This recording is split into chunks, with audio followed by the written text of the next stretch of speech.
Welcome back to the channel. We are picking up here on level 1. We have a few places to go. We're going to continue on from this room though. Let's bring our map up closer.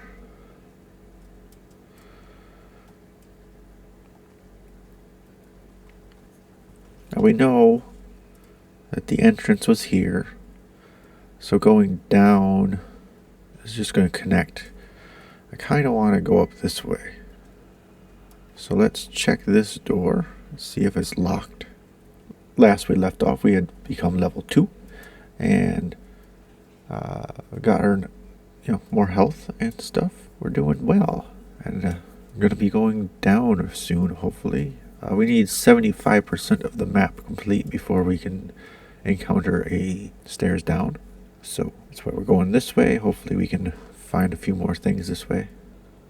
So first thing we gotta do is check for the door being locked. That is unlocked door. Let's open the door and head inside. Stepping into the space, we have what appears to be some sort of holding area, penitentiary of sorts. There's bloodied straw and laying around the ground, and there's some prisoners' cages up in the corner. Stepping into the room though draws the attention of the jailer, who immediately jumps up and yells before readying for an attack. There's our jailer. He's got 6 hit points, so he's not overly tough. We can take him. He blocks on secondary 2s, which we don't have any secondary 2s, so he's not going to be able to block out anything that we send at him. And we don't block anything that he has either. Center that better. But we close in for combat here. He comes forward, we go forward. And we get to start our combat in the middle. Let's see what we can start with. We're going to start with a 6 and a 5, which we can turn that 5 into a 4 with our 1 shift. And start off with a nice heavy slash. And 5 points of damage. Give the jailer his chance to attack us. And that is a 2 and a 4. He's only got 1 shift, so he's not going to hit us. On to round 2. If we're as lucky as round 1, it will be our last round.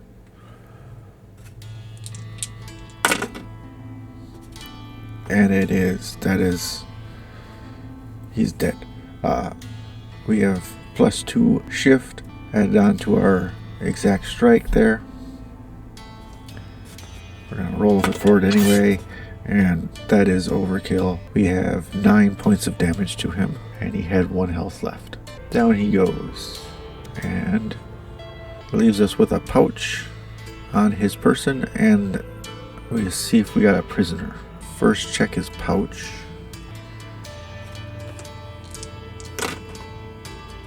Four. More dried pumpkin seeds in his pouch, and we get 10 XP for that. I'm going to put him away.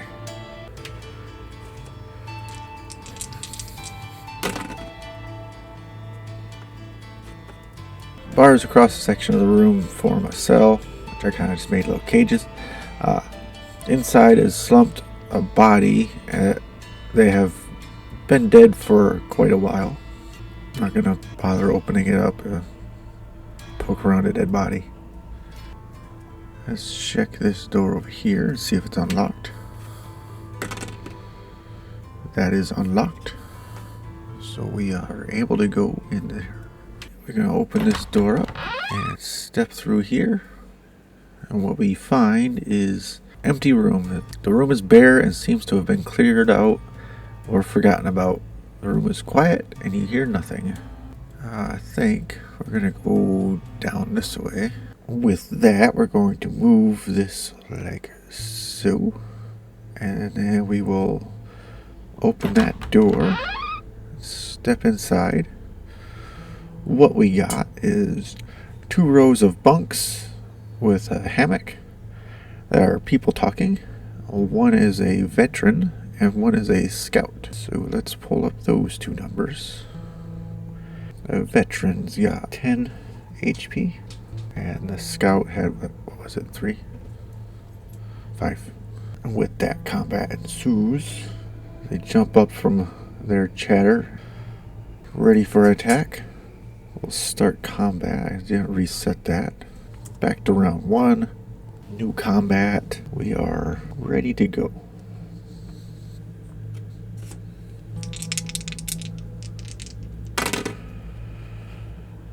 We are off to a start. That is not the best. 2 shifts does not get us a strike at all. Any kind of strike. We'll go with the scout here. A scout does 1 shift is not going to get them to a... They need 2 shifts. So scout does not do any damage to me either. Veteran here, we have primary 3s and 4s, so that's going to cover my swing, and secondary 5s and 6s, which doesn't hit anything. Alright, let's see if he can hit me.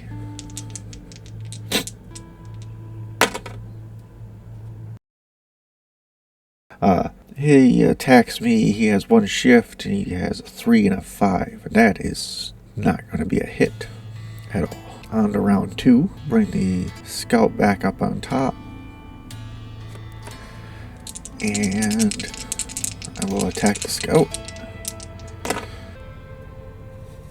That is 2 shifts is not going to get me a hit. I just noticed the scout has a swift jump, so primary 6s is -2, which is fine. A scout swings with a 2 and a 2, and that can't be changed at all. Over to the veteran. The veteran's going to swing with a 4 and a 1, and with 1 shift we can't do anything. We need 2 shifts to make that a thrust. Scout back up, and we'll move on to round 3. I will attack the scout. Trying to score a hit finally. No, we can't be that lucky. Nobody's gonna hit ever. We're just swinging back and forth at the air. The scout's gonna go ahead and attack me. A 3 and a 1. A 3 and a 1. We can't do anything with that either. And the veteran with a 4 and a 4.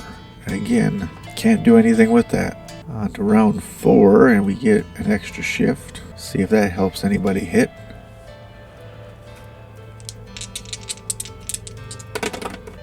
Swinging at the scout again with a 3 and a 5. Now, with 3 shifts, we can use 1 to turn this into a 4. And we can use 1, 2, we can use 2 to change this into a 3. And there, we have a swing on the scout. And we do 1 point of damage to the scout. I guess that's better than missing. Okay, scout's turn. 2 shifts now. 3 and a 3. We are able to change the 3 into a 5 with 2 shifts for a jab. And I rolled not the one that I've been using, but 3 minus 3 is 0. So jabs me, but I was able to just miss getting hurt. On to the veteran. Veteran, we got 5 and a 3. We're capable of changing that 5 into a 6 to be a crushing blow. 2 points of damage. Moving on to round 5 and 2 shifts. We shall attack the scout. Swinging. That is a 6, so we can take the 2 and turn that into a 4 to be a heavy slash, which they are going to take. Their -2 counters my +2, so just on the dice. That is 6, and they have 4 points of damage, or health, so that's going to kill the scout. Over to the veteran for the attack. As a 1 and a 2, we can change. They have 3 shifts now, so they could change their 1 into a 3 for a thrust hit, and that is going to be 1 point of damage. Continuing on with round 6 and 3 shifts. Here we go. Let's start beating on the veteran now. 2 and a 4, which we can change that 2 into a 6 pretty easily. So we can change that into a 6, making that a 6 and a 4. And his parry doesn't do anything for the heavy slash, so we have max damage capability. So 5 plus 2 is 7 points of damage on the veteran. He did not like that one damn bit. And he's going to swing back at me now. 5 and a 6. And he's got 4 shifts. Yeah, he can do that. Turns the 5 into a 6 with 1 shift, leaving him with 4 shifts left. And he needs to take the 6 down to a 3, turning that into a crushing blow. And he does 4 points of damage, d6 minus 1. Let's move on to round 7. I'm gonna hopefully finish this combat off. He's only got 3 health left. Not like that. Let's see, what have we got? We have 5 shifts, and we need 5 shifts, because this can change the 2 into a 4 with 2 shifts, and then that would leave us with enough shifts to take the 6 down to a 3, making it a swing. Can't get to the heavy slash, but we can get a swing in, which he takes a -2 with the primary 4, but 4 minus 3, so he takes 1 point of damage. And he's going to swing back at me now, because he's a big meanie. 2 and 2, and he can change that 2 into a 3 for an easy thrust, but with no damage whatsoever. Going into combat round number 8. Come on, let's hit him. 4 and a 1. What the hell? 5 shifts can get us to a heavy slash. 2 shifts there, and 3 more shifts there. Yes. And 3 points of damage, and he only had 2 left, so we are victorious over the veteran. Alright, we got a potion, and we have some gold on him. Exactly 5 gold, so let's put that on our sheet, and then we'll find out what's in his pouch. We gotta see what the scout has a pouch as well, so let's go roll some pouches up. Veteran's got 11. Inside is a golden buckle worth 6 gold coins and a potion. I gotta roll on the potion table. And the scout has some Malacco leaves. Alright, we have 2 of these now. What did I say the gold buckle, right? Did I say 6? I rolled a 6, right? I rolled 4 plus 2. Yes. And then we gotta get a potion. That is just 1 die. That is a 5. We have a potion of strength. My guess is that it makes you stronger. It's a +1 damage per hit. I'm gonna try and fit all that in there. In the room, after taking care of them, we are able to find a chest in the corner. But before we take care of the chest in the corner, we better add my experience points so I don't forget. 115 plus 9 would be 24, and plus 30 would bring us up to 50. 154. Let's reset the round. That's interesting. So, something I missed on combat round 7 onwards, the people we're fighting cannot use their interrupts anymore. So their damage reduction stuff doesn't work after round 7. Round 7 and onwards. Armor-based interrupts are not affected. So the veteran, his parry would have been affected, but the armor deflection would not. I was supposed to find out what was in that chest. I got distracted by potions. Armor. Alright, what's in our chest over here? At the bottom is another small bag of tea leaves and a carved horn cup and an acorn. Small bag of tea leaves, 2x, and acorn. Okay, let's move on down this way. Let's find out what this room has. Let's see if the door's locked first. Oh, it's a wooden door. I think a 4 makes a wooden door locked. No, on a 4, a metal door would be locked. Opening the door, we step into a small empty space. There's nothing here. It's just empty. We know, we can kind of guess that these are connected. So we'll just open those up. I didn't check the other one over there, but that's fine because those ones were potentially locked anyway. This is an archway. We'll continue this way. Oh wait, you can't even see me. I went off the screen. Gotta move it. Moving down. Alright, we're gonna pop the door open. We're gonna step inside. What we have is open on one wall are 2 cross spears and a shield.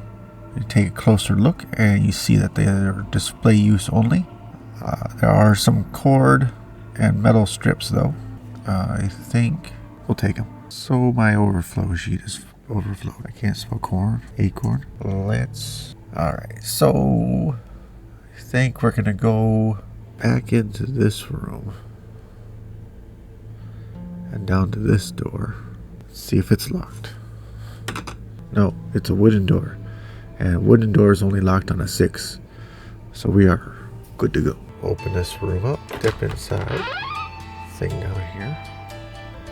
Stepping inside will light up the whole room. As you see, it's still not even 8x8. It's 7x8 with a little corner taken out of it.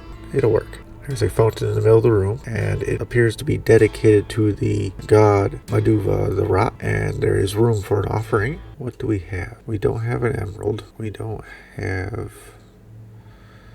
We could go get somebody's teeth. We got some feathers, but he doesn't want feathers. He wants bones. We're not going to take somebody's bones. We can take somebody's teeth, though. We can make ash pretty simple. Especially from this room. Let's see. Yeah, what we're going to do. We're going to go down to the crate room here. Oops. Grab some crates. And bring those back up. Grab some of the wood from the crates and bring it up here and start a little fire. We have our flint and steel for starting a fire, so we can do that. Get a little campfire over here, and then we'll make some ash, and then we will offer that ash to Maduva and get our favor points. Here we have our favor with the god, and we are back to the entrance. So I think we'll go this way next, but I think I might as well, because we're gonna get to the stairs very soon here. All right, we're gonna open that door up and step inside this very large room. We are at the edge of the map. What we have is a large slate monolith stands in the center. Hanging from it is a gold amulet worth 9 gold pieces, gold coins. There is 4 slots available on the amulet I could put gems into and make it better, but for now it's just an empty 4-slotted amulet. We got one room up here, one door, because we're at the edge, as I said. And if we're lucky, this will connect back up to that one. I might just make it do that anyway. Make it a hall. We'll roll for it. We'll see what happens. Maybe there'll be a creature. Well, we're off to a good start. We only wanted a hallway anyway. Oh. Nope. Dead end. So we open that up and it is just a dead end.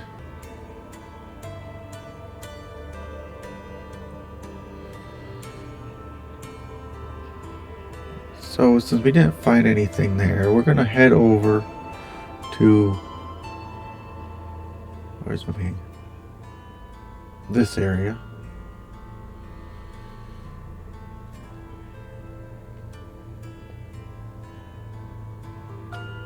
Yeah, go to this door and see what we can find over that way.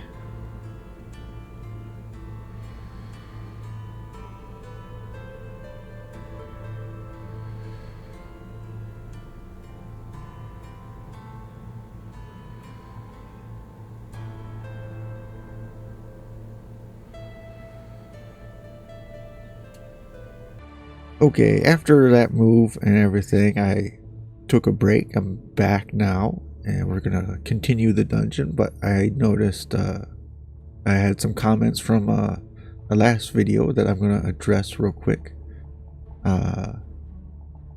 One is that it's hard to track our HP. I haven't been changing it on the sheet. I do have it on the characters themselves. I've realized it's kind of hard to see. But what I'm going to do is when it's combat time, I'm going to start zooming in closer, so you can kind of see it better. I'll move them around so you can kind of see him there. Nice out of the way. You can see when I pass over the edge of the, over the wall, you can see his bar. I'm trying to make it brighter, and I haven't found the right setting for that. I don't know where it's at. I'm gonna have to ask about that or something. Now, one of the other things I've noticed that might help a little bit is if I change it to nighttime. It's going to make all the lighting and everything work. Give us some dynamic lighting, but I think that also helps make the bars see a little bit better. I did notice that he's dead, but you can still see his bar wrapped around him. Bring his health back up for a moment.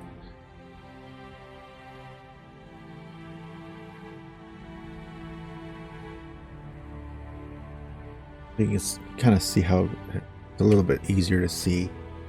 I'm thinking if I put it in the night mode, where we actually use lighting and everything, and I also zoom in when it's on combat time, you can see better. If that don't work, I'll have to start writing it on the screen somewhere better.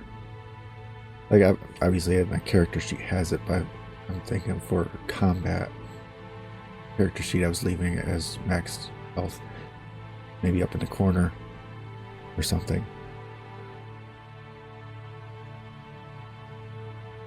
Anyway, let's get this zoomed out properly for travel. I think it was right around here. Could be bigger. We're gonna move towards this next room. One of the other things before I open the door, the program I'm using to record my screen has all the overlays in it, and I just learned how to get the camera to green screen on it, so I'm actually recording the camera along with everything else, which I was recording it before. It's just that it was a separate video and now it's all one video. So there's going to be some sound changes. It's going to make editing the video a whole lot easier, because before I had the desktop recording and then I had the dice recording, and I was trying to get the sounds to line up, which was very hard. I don't know if anybody noticed it, but every once in a while there was a slight echo on my voice because there's two different voices files. So now it's all in one spot. So here's to easier editing, quicker editing, and having dice right on the screen. I did notice that it's a little fuzzy because it's being zoomed in so far, but I can't do too much about that without completely changing my whole setup, which I might end up doing anyway. Alright, so let's get this room going. Moving into this room, we're going to slide this over and open that. Leaning forward. It's a long hallway. And we know that there's a door that way and a door that way. So it's going to be either a four-way, or either going to be like a T-junction or a little room with a couple doors to it. It don't really matter. We're not going to go that way. We're going to go this way next. Alright, we're going to open that up and step inside.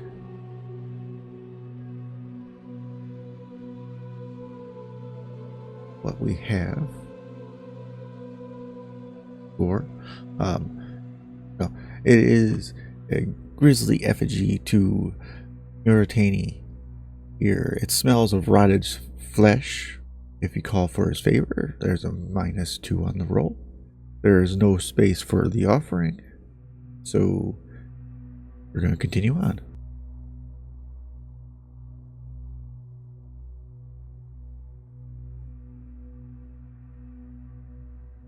Go through this door. All right, we're gonna open the door, and then we're gonna step inside.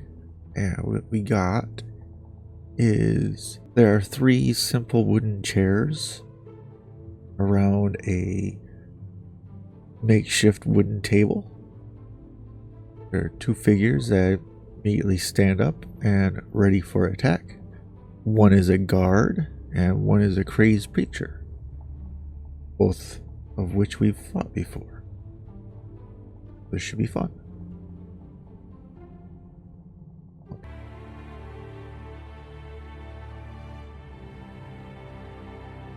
All the lights, it's kind of hard to see now. We will start off round 1 attacking the guard. Shield block on secondary 3s and 5s, which have our sheet up. We're off to 6 and a 3. We're able to shift that 3 into a 4. Make for our first heavy slash on the guard. And we deal 5 points of damage. We'll go with the guard's attack. The guard swings at me. He has red dice is a primary dice. A 1 and a 4. So he's not able to shift for anything. Head over to the crazed preacher here. He's gonna go and wild scratch me. That is a 6 and a 2, and there's no hit on that. Alright, round 2, I'm gonna continue to strike at the guard first. That is a 4 and a 1. We're able to shift the 1 with our 2 shifts to 3, making for a swing. And we get 3 points of damage, which enough to drop the guard. 0. Crazed preacher's turn. I didn't even pull the guard's card back up. Oh, good lord. Crazed preacher gets a prime attack. They jump forward, somehow latch onto you and are able to perform Wild Scratch twice. Oof. We'll just roll both the die together. 2 Wild Scratches. That is 2 minus 3 is nothing. 6 minus 3. 3 points of damage on me. Combat round 3. Go ahead and swing at the Crazed Preacher. 3 and a 3. We're able to shift that 3 into a 4 with no problem. Bible blocks on primary 4s, so we need to hit really good. That is not really good. 2 minus 2 minus 1, nothing. Crazed Preacher goes ahead and swings at us. There's a 5 and a 3. He's able to shift the 5 down to a 4 for another Wild Scratch. That is a 5 minus 3. 2 more points of damage on me. Go into round 4 with 1 additional shift here. So let's swing at the Crazed Preacher. Double 1s. What the? If I roll a double 1 on my attack roll, I miss. Always miss, no matter what. If you roll double 6s on your attack roll, you perform a prime attack and you can select any of your maneuvers to perform exactly at your total shift. So that's something I remember vaguely reading, but one of the commenters had mentioned that, and it's good to remember because I've rolled the double 6 and then I shifted it down to make it a heavy slash, and I could have gotten max damage instead, and it cannot be interrupted, which is nice. So I just miss. Nothing bad happens to me. Crazed Preacher attack. 3 and a 5. We have 2 shifts for him. You cannot get that to be a hit. At the start of round 5, we're going to go ahead and attack the Preacher. That is shifted into a heavy slash. No, that was not shifted into a heavy slash. Red dice is primer dice. That can't be shifted into anything. I got 4 shifts. 1, 2, 3. Primary die. There we go. There we go. Crazed Preacher goes down. I thought I was going to die there. Alright, let's see what we got on our Preacher and our... looking around the room, we do see a chest in the corner here. We're going to loot the guard and the Preacher, and then we will check that chest. Preacher.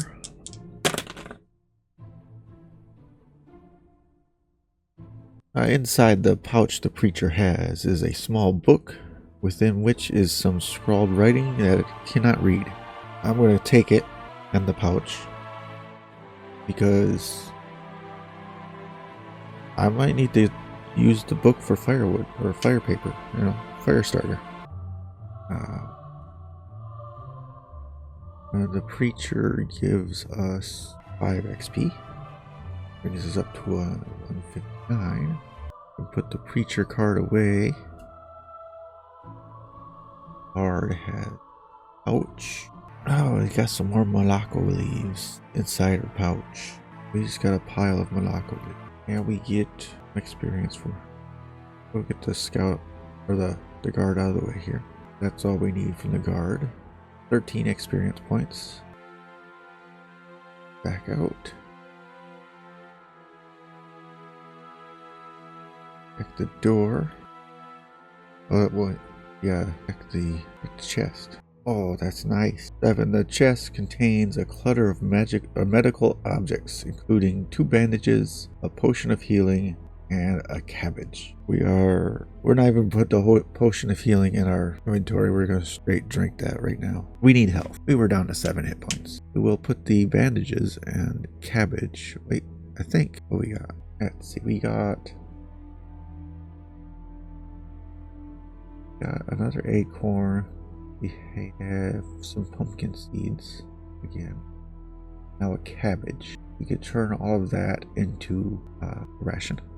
Let's move the dead body out of the way. Over and check the door. That is locked. Let's go over and do this one. This is an archway. It's gonna be locked. Okay. I rolled a 6 and a 6. Due to our closeness to the corner and where the other door was at, I decided to go shift it to a 5x7. Enter into this room. Bring this up just a little bit, like so. This is our whole room. I gave it another door over there. I only rolled one door, but figured the locked door wasn't going to count. I wasn't going to make it a dead end. Made one door there. It's an archway. What we have is evenly spaced pillars running along this large marble lined hall with a round central burner and a metal grill. If I have some wood, I could start a fire. I don't really need a fire at the moment, so we'll pass on over to this room, and it should be the last room actually. Open up that door, and it is a long hall. And look through this door and see that it just connects to that door, leaving us not much space over here. Alright, we're going to open that door, and we have found the stairs down. We will call episode 3 there. Finding the steps to go down. Pick up our next episode on the steps, where we have to rest and do a few things. We'll cover all that in the next video, and then start our next floor. Hope the minor changes here at the end are helpful, and get started on our next leg of our adventure, floor 2. Thanks for staying till the end. Have a good night.